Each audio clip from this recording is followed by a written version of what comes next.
कहानी का शीर्षक है सबसे बड़ा धन।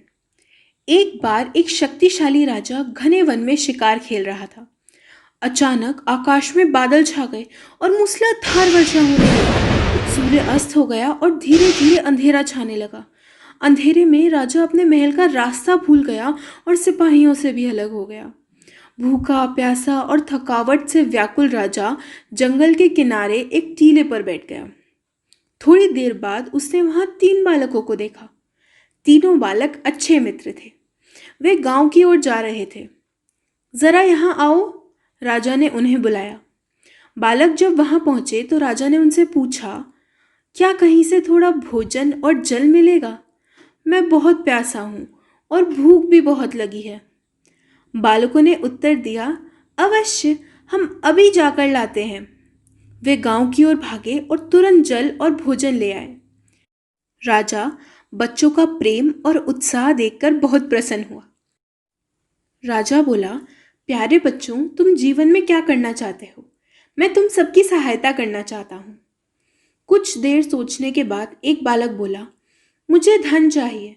मैंने कभी 2 समय की रोटी नहीं खाई है, कभी सुंदर वस्त्र नहीं पहने हैं, इसलिए मुझे केवल धन चाहिए। राजा मुस्कुराया और बोला, ठीक है, मैं तुम्हें इतना धन दूंगा कि जीवन भर सुखी रहोगे। यह शब्द सुनते ही बालक की खुशी का ठिकाना न रहा। दूसरे बालक ने बड़े उत्साह से पूछा, क्या आप मुझे बड़ा सा बंगला और घोड़ा गाड़ी देंगे? राजा ने कहा, अगर तुम्हारी यही इच्छा है तो यह भी पूरी हो जाएगी। तीसरे बालक ने कहा, मुझे ना धन चाहिए ना बंगला गाड़ी, मुझे तो आप ऐसा आशीर्वाद दीजिए जिससे मैं पढ़ लिख कर विद्वान बन सकूं और शिक्षा समाप्त होने पर अपने देश की सेवा कर सकूं। तीसरे बालक की इच्छा सुनकर राजा बहुत प्रभावित हुआ। उसने उसके लिए उत्तम शिक्षा का प्रबंध किया। वह परिश्रमी बालक था, इसलिए रात दिन एक करके उसने पढ़ाई की और बहुत बड़ा विद्वान बना।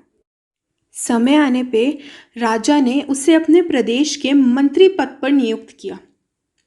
एक दिन राजा को अचानक वर्षों पहले घटी घटना की याद आई।